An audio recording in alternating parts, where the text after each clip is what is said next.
This episode of the A.T.TIPSCAST is sponsored by TextHelp, provider of the award-winning literacy solution Read and Write Gold. Is your child or student struggling with reading and writing? Read and Write Gold from TextHelp can help. Read and Write Gold's text-to-speech software is for individuals with reading or writing difficulties, those with learning disabilities such as dyslexia, and English language learners. Its customizable toolbar integrates with common applications and provides support tools for reading, writing, studying, and research. With Read and Write Gold, students of all ages can get the support they need at school, home, work, and now even in the cloud. The TextHelp web apps allow users to access their favorite read and write features in the cloud, anywhere, anytime. To learn how Read and Write Gold can help your struggling student, visit texthelp.com or call 1-888-248-0652. That's 1-888-248-0652. And as a special offer from now until May 31st, 2013, you can receive 10% off any online order of Read and Write Gold by entering the code A.T.TIPS 13 save 10 upon checkout. That's A.T.TIPS, the numeral 13, save the numeral 10. Order your copy today.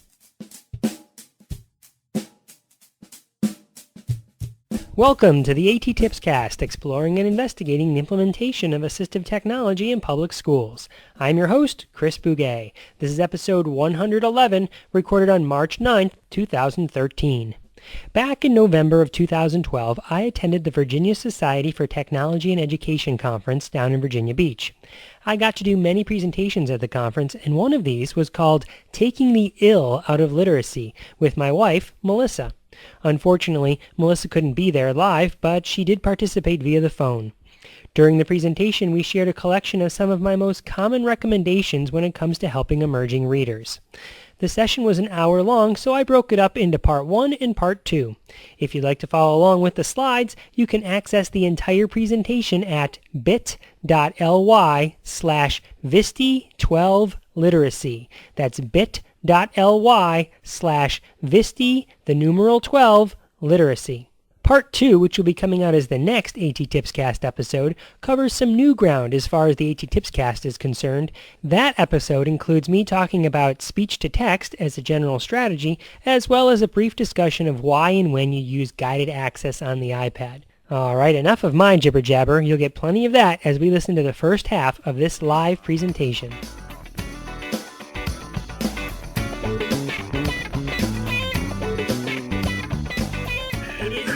It is a shame that she's not here because she's beautiful to look at. It would make it a lot much better looking than I am. So next time, my word!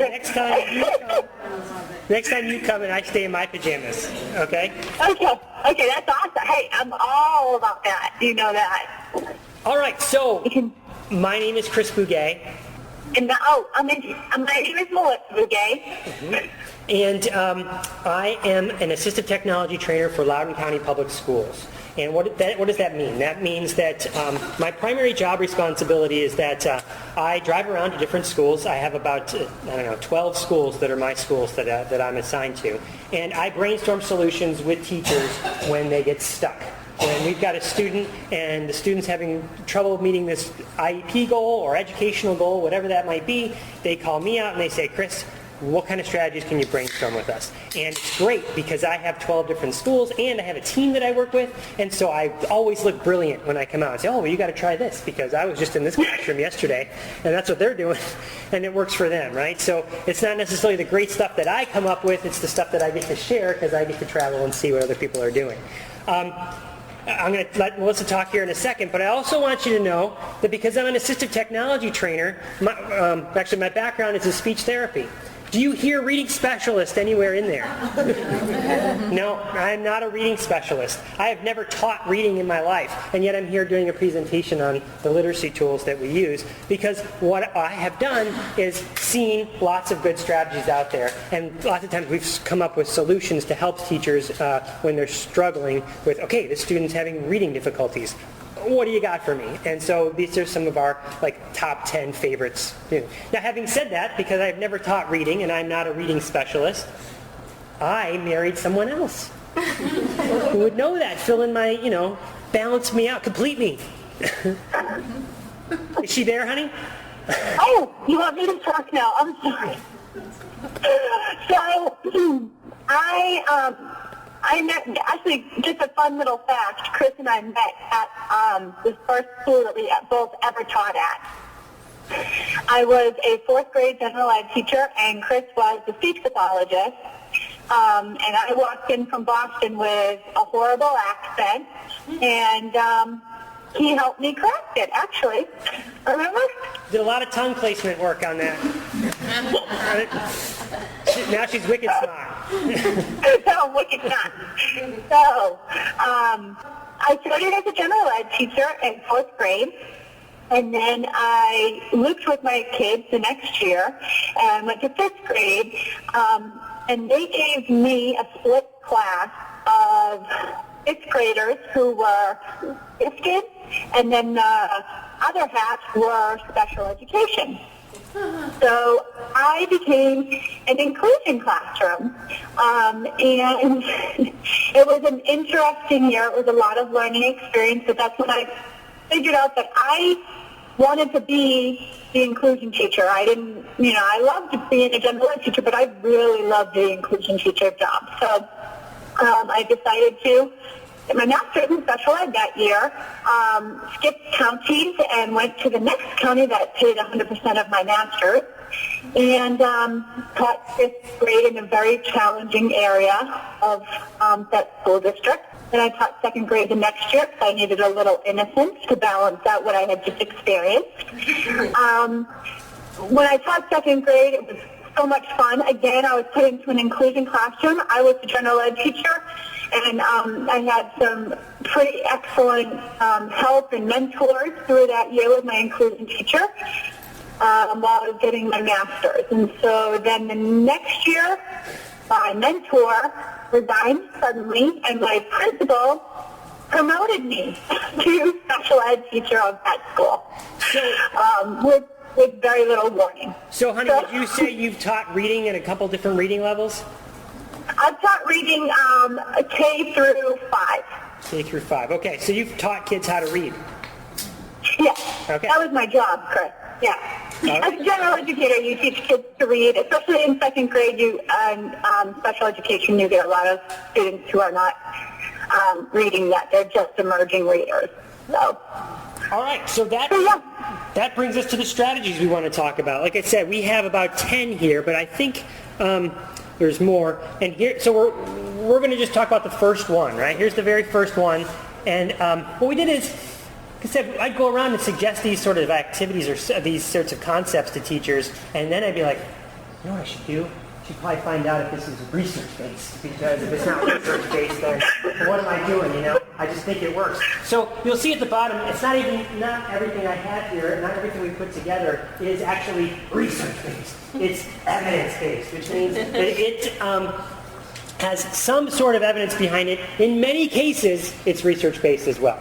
But for some of the strategies here, I'm going to share them because they work for us. Okay? So the first one here is listen to audio stories. Okay? That doesn't seem so profound, but how many of you just listen? How many students are just listening? They put the blindfolds on, and they're just listening. Right? You may have heard of listening centers, right? You probably used them. Tell me, what do you do with listening to stories? You do it? Yes, back there. When I was able to do it, put the kids on, they have the book, you can give them like a higher level story, and now I use it for more fluency, so they can see how a good reader should sound with, stopping and... Okay, so that's just a slightly different, and there's actually another strategy we're talking about it, because now you're pairing the audio story with the visual, right? They're reading along with the story, and that's a different strategy. I'm right there with you. I think it's a good one. We're going to get to it. This is not even that. This is just listening to the story.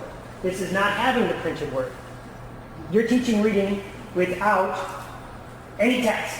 It's just the audio. Okay? And that's BS. We're leaving. But I've got a list. If you go to this website, bit.ly, audio stories improve reading, there's 32 research articles talking about the benefits of audio stories for students. And here's the best thing. They're free. All of these resources we put up here are free resources. You can go and download these stories right now and listen to them. And you could listen to them on any of your devices. What's the benefit there? Just listening to understand what is a story, questions you might have, and how they can be answered if you just listen. If you just listen, exactly. And then would that translate over to other skills, right? When you're listening to someone talk, right? Another one. How many of your students ride the bus? One person. Come on, right? They all ride the bus. Many of them ride the bus, or they walk. And what do they do while they're on the bus? They talk. They talk or what? iPod or MP3 player. Our students, some of our students, he's got students out in the western part of our county. Some of those students have our commute. That's one way. So they're on the bus for 2 hours a day, right? Okay? 2 hours a day. And what are they doing with that time? They could be listening to audio stories, and no one needs to know what they're doing. They could be listening to homework, right? They could be listening to recordings of whatever the content is, but they could be listening to stories as well. All that would be doing would be increasing their reading abilities. But even if you're driving in the car and Right. So wait a second. Do we have kids? you have two. Only two, right? Only two as far as I know. Nothing's happened while I've been gone. No. So what do we do with the audio stories with our own kids? Oh, well, if I'm going to the grocery store or I just dropped my parents off at the airport, and that was an hour and a half drive to drop them off at the airport, our daughter Maggie sat and we listened to 3 nightlight stories. So Nightlight Stories is one of the podcasts up there. You can see that it's a little self-serving. My wife and I write these children's stories. She puts on her voice and she, but that's great. So I want to have some research, like I said, 32 articles. But maybe you hate Nightlight Stories. Maybe you go to our website, nightlightstories.net, and you're like, those people are so obnoxious, I can't stand their stories. Okay, no judgments. We don't know you. But maybe you'd like Barefoot Books. You know what Barefoot Books is? You've heard of Scholastic, right? You've heard of Penguin, right? This is a publisher, Barefoot Books publisher, and they put out a podcast, free stories. Once a week they put out a new story, audio story. Lots of them are classic tales or twists on classic tales, but they're all stories. LibriVox has a collection of mostly stuff that's in public domain, but the audio stories, people have read the stories. Audio books for your older students. If you're in high school, I mean, really, any of these will work for any age student, right? Because you're taking out the reading ability, it's all just listening comprehension. And I know there's plenty of students that are in middle school and high school that listen to Nightlight Stories and like them. We had, remember the guy from Podcastle? Can you tell him that story, honey? His daughter knits at night, and she listens to our Nightlight Stories while she's knitting. She's a riot. So she was like on her third time listening to the same story as her favorite story, and she was on the third time listening to the same story. And also, I wanted to say, Chris, you can also have listening stations in your classroom. So when you're doing centers and things like that, they can go over and listen in their classroom as well. Audiobooks.com, again, for adults and for young adults. You'll find categories on young adults. So definitely check that out. And the Radio Adventures of Dr. Floyd have science stuff embedded in there. And there's all sorts of podcasts I didn't mention. The Radio Adventures of Dr. Floyd is the longest running podcast for kids. That it started before they had even RSS feeds and what podcasting is and stuff. You know what that is, don't worry about it. Just basically, just click on that link and listen to the stories. He's funny because he has like a different sound to him, and he's kind of funky, and so some kids might really dig him, Absolutely. And the one I didn't mention here is Elmo. There's one on the Elmo podcast where he talks about money skills, and he tells a little story about Elmo and how he saves things, saves money and stuff like that. And so there's lots of different audio stories, all for free, that you can download and subscribe to. But we only have an hour, and I got to get through 10 of these, honey, so I'm going to move us on. Sound good? Oh, that's great. Go ahead. Okay. I'm not stopping you. The next one is comics, right? Now, anyone using comics? So we get someone cheering over here. Yes, why are you cheering? I'll give you this, what's in my hand, you tell me why you're cheering. I teach my teachers to use it because it's higher order thinking when somebody can take what they know and make humor out of it. Or you can make comics and then in your test and have kids write about the comic. What does this have to do with this topic? Absolutely. Great. You're talking about expressing what they know, right? Expressing what they know, or I prefer for them to create. We created all kinds of vocabulary books, different topics for that. And you could scaffold it up and down, or you could create the comic and leave the word clouds blank, and students would fill that in, or you could have students generate from scratch. You have all sorts of different ways to scaffold that. But, go on, honey, yes? Oh, I was going to say too that the comics are great because they promote for reading when you have to move from left to right. And in a comic, you have to do that. So that really promotes that as well. Very engaging for students. They enjoy, and then of course, there's some evidence there for you to check out if you think we're two that are not listed here we also talk about are the Lego website. We had a student that you didn't know the nodding, yes. The Lego website, when they put out their new, like whatever their new thing is, like if it's alien creatures, they have a comic that goes along with it. And also Marvel superheroes. If you go to the Marvel superhero site, they have created their own comics. Slightly different skill for students creating comics than reading what we're talking about here. But the reason I like those too is because if you were to go to Toon or Bic Strips or Make Believe Comics or one of those, you're getting these generic characters. Where if you go to the Marvel website, you can say what the Hulk would say. What would Captain America say in this situation? And the reason I like that is because now students have a frame of reference. Well, Hulk would say smash. Captain America would say we're not going to do that. And it changes the activity. It changes it's scaffolding. But just reading comics and reading them over and over again promotes that. Plus, you're pairing the visual with the text here. All right. I like how you threw in superheroes in there. That was good. That was good. I'm not wearing I'm wearing superhero underwear, honey. I'm not going to try. I'm not going to try. I just love how you can fit a superhero into any situation. The next one is reading for function, right? Reading stuff like recipes and labels and groceries and directions and community signs. And I had trouble finding research on this, but I did find evidence by the National Council of Teachers of English, where they have a whole activity that you can download and you can put in place. I mean, it's just really like a lesson plan and stuff like that. But if the National Council of Teachers of English are saying use community signs, I mean, it seems to make sense. Honey, you do way more with community signs than I do. Do you want to talk about this? So, community signs, I do with our daughter, who is an emerging reader right now, and she's age 5, just turned 5. But when we're out in the community, I am constantly pointing to her different signs, what they mean, to the point that actually we were driving with my parents this morning, like I said, to the airport, and she pointed to the sign that said, Molly, that says 60 MPH, and looks like you're not doing 60 MPH.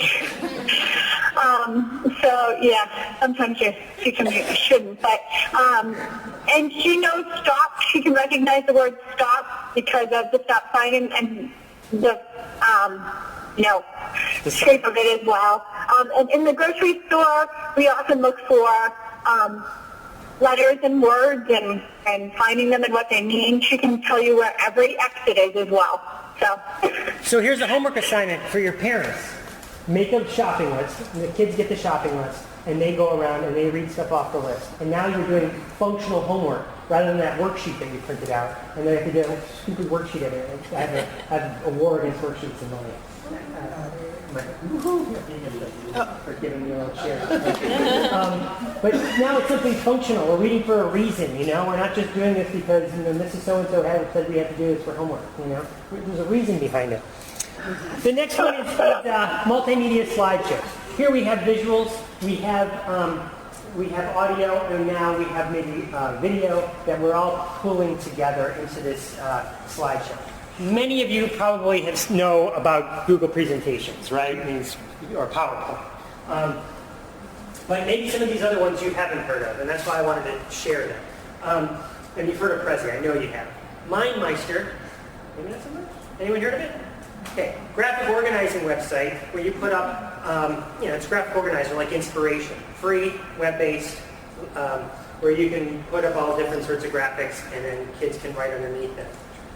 Cool, they just upgraded their whatever, I don't know what you call it, software on the website, where it now works like Prezi, where you can go into presentation mode, and when you have different, so you picture like a different cells all over, it flies into the different cells. like a Prezi would, without all the twisties and stuff. It just goes in one. So, anyway, the ones I really want to tell you about are Tar Heel Reader, Photo Album Feature, PowerPoint, and Book Builder. Tar Heel Reader are books that are already created. Students, it's out of the University of North Carolina, and what they've done is anyone can go and participate and make books, and anyone can go and they can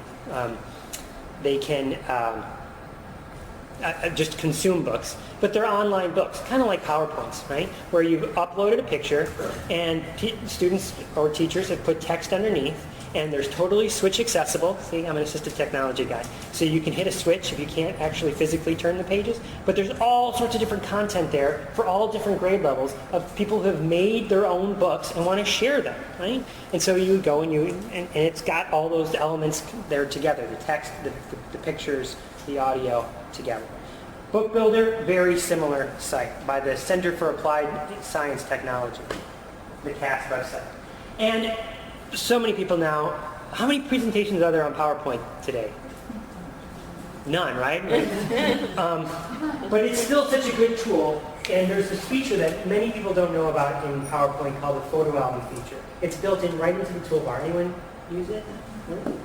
Okay. Your homework assignment, trust me, if your teachers are using PowerPoint, is to come back to this and click on this link. It takes you through. What it does is, the Photo Album feature, it takes you got all your pictures, and you drag a picture over to PowerPoint, and it goes boom, and it's super huge on the screen, and then you got to kind of shrink it down. This happens, right? I see the nodding, yes? What it does is it says, here, pick your folder where you put all your pictures, and I'm going to make a photo album for you. And you can set up the settings where you can say, here's the picture, and I'll leave a blank space for you to type text in. And it creates a whole template like that with the pictures that you put in. So students are making books, or very quickly, teachers can make books. Here's the picture of our field trip. Right, we all took pictures. Or here's the stuff around the school day that we took. I throw it up in the photo album PowerPoint, photo album picture of PowerPoint, and now students can all take that PowerPoint and they can type in, well, here's what we did today, or sequence them, or whatever. All right, the next one, text-to-speech. Do you have, right now, close your eyes, picture your computers back at your school. Picture them in your head. What is your speech-to-text tool? What is your text-to-speech tool? What is your text-to-speech tool? How do your kids get text-to-speech? What do I mean by text-to-speech? Text to audio format. What is it? Do you know it? You should know that. That's one of those things that's like 3 times 3. You should know it. Read out loud, okay? If you don't have read out loud, you can get it for free from the state of Virginia because it's for every student in special education to have read out loud. And my kids have figured out that in Safari, you can highlight things that you might start thinking. That's right. That is, and I don't even know about on the Mac. Yeah, we're PC, but there's the VoiceOver feature for iPad and the Speak Selection feature. So you get a calendar for that. Anyone else? Yeah. Did you say VoiceOver? Say that again about the iPad VoiceOver. In the accessibility features, so you go to settings, accessibility features, there's something called VoiceOver. Play with that. And there's also something called Speak Text, which, honey, you want to talk about how we use Speak Text just yesterday? Yes, you were sending a text to our 5-year-old, and when she wanted to hear what you had to say, I didn't read it to her. She used her buttons that you had taught her, and she listened to your message, and then she was able to reply to you on the microphone. Makes sense? 5-year-old can't read, but she can listen to the text that I sent her. Because her grandfather, who I was just bought her an iPad mini. Yep. Thanks, Dad. Someone had their hand. We used to use Kurzweil, but I don't know if that's still available. Kurzweil is probably, but Kurzweil is usually used as like a special ed situation, okay? We're going to put it in this group for this kid, you know, it's usually not globally, I mean, it is a text-to-speech source. I believe Word has text-to-speech. So Word, well, it might have maybe different versions of Word have text-to-speech, but I think, at least the versions I'm used to, 2007 and 2010, I don't think it comes with a text-to-speech feature. There's an add-on you can get called Word Talk, which is an add-in. So if you were to go, you could download this and it's free. And you have the tabs at the top of Word. It would add a tab called Word Talk that would allow you to take text and do it. So it's something to check out, see if you have it. Like I said, and I was being a little facetious there, but text-to-speech is like the #1 thing for students, right? You have we're doing this lesson on polar bears. Here's our polar bear lesson. We're all going to go to this website and we're going to read the text on polar bears. But guess what? The text for polar bears is too high for you. That reading level is too high. So what does she do? She struggles. But what if we took the reading level away and said, now you're going to use your auditory comprehension skills, right? You're going to listen to the text. Yes? How many of you have ever used an edited checklist? We teach it, right? What's the first one? What's the first thing on the checklist? Period. Check for punctuation, check for capitals, right? Well, let's just write on it. What else is on the list? Spacing. Did you check for spacing? Did you? I was going to say, go ahead and finish this on the... You're gonna. I'll throw it to you for the ending. Did you read it over? Right? That's one, right? Yeah, I say reread your work and you read what you have produced. Did you read it over? Exactly. Well, I'm going to ask you to add one thing to the end of that. Did you listen to it? And you know what?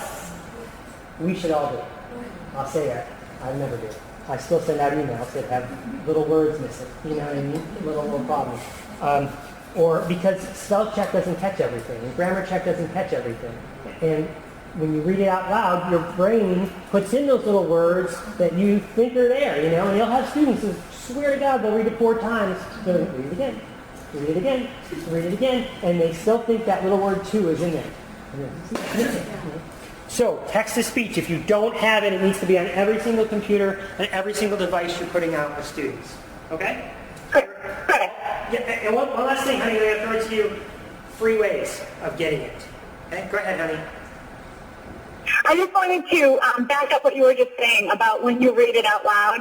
You know how I write that family blog, and then I will read out loud the story to you, and that I just wrote.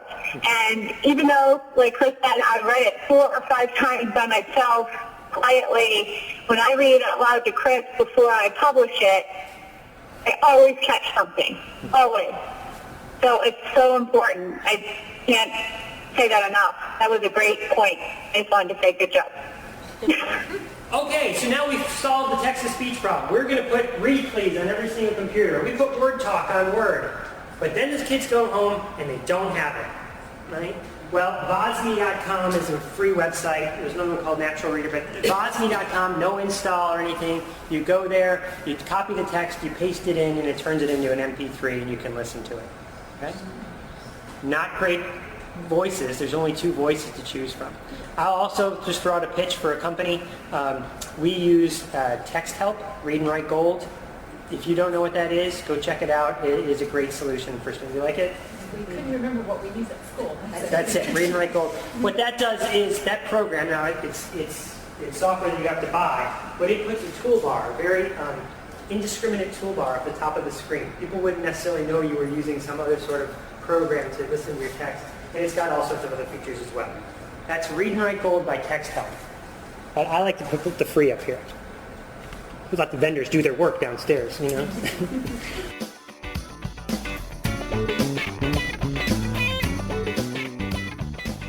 During the presentation, I mentioned a number of different tools and strategies. Some of these have already been documented as AT.TIPS on the blog, but there are some new ones in there as well. I've outlined both the old and the new on the blog A.T.TIPSCAST.com. Before I end the show, I wanted to remind you of the 3 webinars I'm a part of, all of which are being hosted by the Virginia Society for Technology and Education, and all of which are free to the public. The first one was supposed to be on Wednesday, March 6th, but because we had a snowstorm around here, we decided to reschedule that one for April 10th at 4 p.m. Eastern.